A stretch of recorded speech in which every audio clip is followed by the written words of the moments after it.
Assalamualaikum warahmatullahi wabarakatuh. Saya Nurul Fauziyah dari Prodi Manajemen Pendidikan Islam 1, mata kuliah Kepemimpinan Pendidikan. Pada kesempatan kali ini, materi yang akan saya paparkan mengenai peranan dan fungsi kepala sekolah sebagai pemimpin pendidikan. Dan ada 7 poin yang akan dipaparkan di sini. Yang pertama adalah karakteristik pendidikan. Yang kedua, pendidikan sebagai suatu sistem sosial. Yang ketiga, manajemen berbasis sekolah. Yang keempat, kepala sekolah sebagai manajer. Yang kelima, kepala sekolah sebagai pemimpin dan supervisor pendidikan. Yang keenam, kepala sekolah sebagai administrator. Yang ketujuh, Yang pertama, karakteristik pendidikan. Menurut Undang-Undang Nomor 2 Tahun 1989, Pasal 1 Ayat 1, pendidikan adalah usaha sadar untuk menyiapkan peserta didik melalui kegiatan bimbingan, pengajaran, dan latihan bagi peranan di masa yang akan datang. Yang pertama adalah karakteristik usaha sadar pendidikan. Usaha dilakukan dengan sungguh-sungguh. Pekerjaan yang dilakukan dengan cara bekerja keras, mencurahkan tenaga, pikiran, dan kasih sayang dengan tulus demi keberhasilan peserta didik. Yang B, usaha dilakukan dengan sengaja, sekurang-kurangnya menunjukkan adanya tujuan yang jelas, dan yang terbaik adalah melalui kegiatan yang dilakukan secara terprogram. Yang C, usaha dilakukan secara terbimbing, sekurang-kurangnya berusaha mengetahui berhasil tidaknya kegiatan yang telah dilaksanakan. Dan yang terbaik adalah terus mengikuti keseluruhan proses kegiatan pendidikan sambil melakukan perbaikan terhadap kesalahan-kesalahan yang terjadi selama berlangsungnya proses pelaksanaan. Yang kedua, karakteristik bentuk kegiatan pendidikan. Yang A, karakteristik bimbingan. Sehubungan dengan bimbingan, penjelasan umum Undang-Undang Nomor 2 Tahun 1989 antara lain menyatakan sebagai berikut.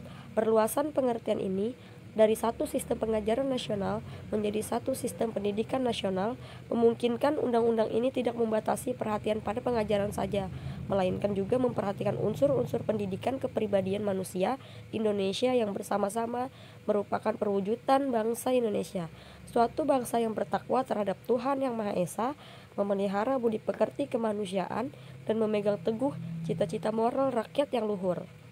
Yang B, karakteristik pengajaran. Chauhan dalam Innovation in Teaching and Learning Process mengemukakan 4 karakteristik mengajar, yaitu mengajar adalah komunikasi antara 2 orang atau lebih yang saling memberi pengaruh melalui gagasan-gagasan mereka dan belajar sesuai dalam proses interaksi. Yang C, karakteristik latihan. Menurut P.G. Hills dalam A Dictionary of Education, latihan adalah pengajaran keterampilan yang bertujuan mencapai kinerja atau penampilan kerja yang standar. Yang kedua, pendidikan sebagai suatu sistem sosial. Sistem pendidikan dengan sistem lainnya mempunyai hubungan erat. Pendidikan mempengaruhi dan dipengaruhi sistem sosial, ekonomi, kebudayaan, agama, politik, dan lain-lain. Hubungan pendidikan dengan sistem sosial berkaitan erat. Pendidikan terlibat dalam semua jenis dan jenjang proses perkembangan sosial, baik dalam mobilitas sosial, mobilitas geografis, penduduk, partisipasi politik, dan sistem sosial lainnya. Pendidikan memiliki kontribusi yang sangat banyak dan luas dalam meningkatkan kemampuan intelektualitas manusia, yang pada akhirnya berakibat pula terhadap kualitas kehidupan masyarakat. Kaitan antara kedua aspek tersebut menuntut para ahli sosiologi dalam membahas masyarakat tidak mengenyampingkan hal-hal yang berkaitan dengan pendidikan. Begitu pula para ahli pendidikan dalam membahas bidang keilmuannya tidak terlepas dari pembahasan masyarakat, karena pendidikan terjadi di dalam masyarakat, di samping masyarakat pun ikut terlibat dalam penyelenggaraannya. Perubahan yang ada dalam masyarakat akan sangat berbeda karena perbedaan tingkat pendidikan dan tingkat ekonomi yang ada dalam masyarakat itu sendiri. Perubahan tingkat pendidikan akan terus terjadi dalam masyarakat selama masyarakat tersebut berkeinginan untuk merubah sistem yang ada.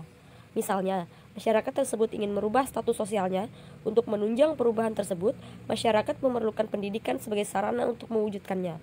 Lingkungan pendidikan, yaitu keluarga dan lingkungan masyarakat, akan mempengaruhi perkembangan sosial yang terjadi. Sistem pendidikan formal di sekolah dan lembaga pendidikan tinggi juga akan mempengaruhi pendidikan sebagai sistem sosial. Lembaga pendidikan tidak terlepas dari peran dan andil masyarakat dalam kepengurusannya. Masyarakat juga dapat menjadi pusat dalam konteks pembangunan manusia seutuhnya, selain keluarga dan sekolah. Yang ketiga, manajemen berbasis sekolah. Manajemen berbasis sekolah adalah pengkoordinasian dan penyerasian sumber daya yang dilakukan secara otonomis oleh sekolah melalui sejumlah input manajemen untuk mencapai tujuan sekolah dalam bingkai pendidikan nasional, dengan melibatkan semua kelompok kepentingan yang terkait dengan sekolah secara langsung dalam proses pengambilan keputusan atau partisipatif. Tujuan utama manajemen berbasis sekolah adalah untuk meningkatkan mutu pendidikan. Dengan adanya MBS, sekolah dan masyarakat tidak perlu lagi menunggu perintah dari pusat. Mereka dapat mengembangkan suatu visi pendidikan yang sesuai dengan keadaan setempat dan melaksanakan visi tersebut secara mandiri. Yang keempat, kepala sekolah sebagai manajer. Ada 3 hal penting yang perlu diperhatikan oleh kepala sekolah sebagai manajer, yaitu 1. Proses adalah suatu cara yang sistemik dalam mengerjakan sesuatu. Yang kedua, sumber daya suatu sekolah meliputi dana, perlengkapan, informasi, maupun sumber daya manusia yang masing-masing berfungsi sebagai pemikir, perencana, pelaku, serta pendukung untuk mencapai tujuan. Yang ketiga, mencapai tujuan organisasi yang telah ditetapkan sebelumnya. Peranan kepala sekolah sebagai manajer meliputi 1. Kemampuan menyusun program, kemampuan menyusun organisasi atau personalia, kemampuan menggerakkan staf guru dan karyawan, kemampuan mengoptimalkan sumber daya sekolah. Yang kedua, kepemimpinan kepala sekolah adalah cara atau usaha kepala sekolah dalam mempengaruhi, mendorong, membimbing, mengarahkan, dan menggerakkan guru, staf, siswa, orang tua siswa, dan pihak lain yang terkait untuk bekerja atau berperan serta guna mencapai tujuan yang telah ditetapkan. Yang kelima, kepala sekolah sebagai pemimpin dan supervisor pendidikan. Yang A, memberikan pengarahan, bimbingan, pelayanan dan pengawasan kepada warga sekolah, baik guru, pegawai maupun peserta didik. Yang B, memberikan pembinaan kepada guru-guru sehingga memiliki tanggung jawab sesuai tugas masing-masing. Kegiatan supervisi dalam pembinaan serta perbaikan proses pembelajaran perlu ditingkatkan oleh guru. Yang C, mampu mengupayakan sistem pengajaran kondusif sehingga ada peningkatan prestasi pelajar peserta didik. Yang keenam, kepala sekolah sebagai administrator. Kepala sekolah sebagai pemimpin sebuah lembaga pendidikan mempunyai tugas selain bertindak sebagai seorang leader, dia juga bertindak sebagai seorang administrator bagi bawahannya. Dalam menjalankan tugas menjadi seorang administrator, tentu memiliki tugas dan tanggung jawab dalam menyelenggarakan administrasi, antara lain 1. Secara statis, bertanggung jawab menyelenggarakan administrasi kurikulum, kesiswaan, personel, keuangan, perlengkapan, dan administrasi hubungan masyarakat. Yang kedua, secara dinamis bertanggung jawab atas tugas manajemen seperti perencanaan, pengorganisasian, pengarahan, pengordinasian, dan pengawasan.